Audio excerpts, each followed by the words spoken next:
ಇಲ್ಲಿ ಸಂತೋಷ ಅಸಂತೋಷ ಅನ್ನೋದಕ್ಕಿಂತಲೂ ರಾಜಕಾರಣದಲ್ಲಿ ಜವಾಬ್ದಾರಿಗಳು ಬಂದಂಥ ಸಂದರ್ಭದಲ್ಲಿ ಹೆಚ್ಚು ಕಾರ್ಯಗಳನ್ನು ಮಾಡಬೇಕಾಗುತ್ತೆ.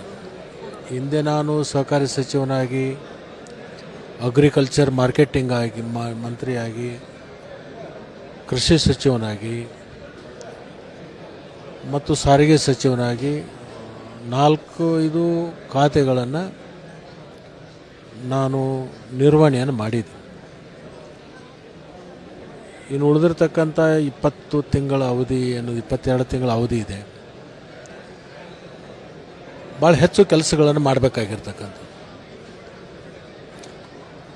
ಏಕಂತಂದರೆ ಕೇವಲ ಒಂದು 22 ತಿಂಗಳ ಅವಧಿ ಇರೋದರಿಂದ ಅದರ ಕೊನೆಗೆ ಒಂದು 4-5 ತಿಂಗಳು ಚುನಾವಣೆಯ ಒಂದು ಸಿದ್ಧತೆ, ಓಡಾಟ ಎಲ್ಲ ವರ್ಷ ಇರೋದರಿಂದ ಇರುತ್ತೆ. ಆದರೆ ನಮಗೆ ಸಿಗೋದು ಒಂದು 18 ತಿಂಗಳ ಅವಕಾಶ. ಈ 18 ತಿಂಗಳಲ್ಲಿ ಒಂದು ಒಳ್ಳೆಯ ಆಡಳಿತವನ್ನು ಕೊಟ್ಟು, ಪಾರದರ್ಶಕ ಆಡಳಿತ ಕೊಟ್ಟು, ಸರ್ಕಾರಕ್ಕೆ ಇಮೇಜನ್ನು ಇನ್ನಷ್ಟು ಹೆಚ್ಚು ಮಾಡಲಿಕ್ಕೆ ಏನು ಮಾಡಬೇಕು ಅದನ್ನು ನಾನು ಅತ್ಯಂತ ಪ್ರಾಮಾಣಿಕವಾಗಿ ಅದು ಕೆಲಸವನ್ನು ಮಾಡ್ತೀನಿ ಅಂತಕ್ಕಂಥ ಮಾತನ್ನು ನಾಡಿನ ಜನತೆಗೆ ಮತ್ತು ನಮ್ಮ ನಾಯಕರಿಗೆ ಹೇಳಲಿಕ್ಕೆ ನಾನು ಬಯಸ್ತೇನೆ. ಯಾರ್ಯಾರು ಟೀಕೆಗಳನ್ನು ಮಾಡಿದಾರಲ್ಲ ಅದ್ರ ಬಗ್ಗೆ ನಾವು ಮೆಲುಕು ಹಾಕೋದ್ರಕ್ಕಿಂತಲೂ ಇವತ್ತಿನ ಸನ್ನಿವೇಶ ನೋಡ್ಕೊಂಡು ಅವರಿಗೆ ಅರ್ಥ ಆಗಿರುತ್ತೆ.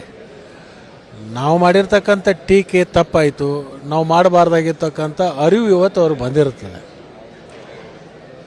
ನಾವೇನು ಅವರಿಗೆ ಪ್ರತಿ ಉತ್ತರ ಕೊಡ್ತಕ್ಕಂಥದ್ದು ಅವಶ್ಯಕತೆ ಇಲ್ಲ. ಸನ್ನಿವೇಶ ನೋಡ್ಕೊಂಡು ಅವ್ರಿಗೆ ಉತ್ತರ ಸಮಯನೇ ಕೊಟ್ಟಿದೆ. ಸಮಯ ಕೊಟ್ಟ ಮೇಲೆ ನಾವ್ಯಾಕೆ ಅವರಿಗೆ ಉತ್ತರ ಕೊಡಬೇಕು? ಕೆಲವೊಬ್ಬರಿಗೆ ಸಹಜವಾಗಿ ಆಗದೇ ಇರತಕ್ಕಂಥ ಸಂದರ್ಭದಲ್ಲಿ ಅಸಮಾಧಾನಗಳು ಬಂದಿರ್ತವೆ.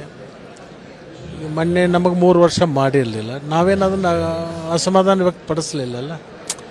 ಕೆಲವೊಂದು ಅನಿವಾರ್ಯತೆಗಳಿರ್ತಾವೆ. ಭವಿಷ್ಯದಲ್ಲಿ ತಾಳ್ಮೆ ಇದ್ದರೆ, ನಮಗೆ ದೂರದೃಷ್ಟಿಯನ್ನು ಇಟ್ಕೊಂಡು ರಾಜಕಾರಣವನ್ನು ಮಾಡಿದರೆ, ತಾಳ್ಮೆ ಇಟ್ಕೊಂಡು ಹೋಗೋತ್ನಾಗ ಮುಂದೊಂದು ದಿವಸ ಅದು ಲಾಭ ಕೊಡುತ್ತೆ. ಆತುರಕ್ಕೆ ಯಾರೂ ಕೂಡ ಒಳಗಾಗಬಾರ್ದು ಅಂತಕ್ಕಂಥದ್ದು ನನ್ನ ವೈಯಕ್ತಿಕ ಅಭಿಪ್ರಾಯ.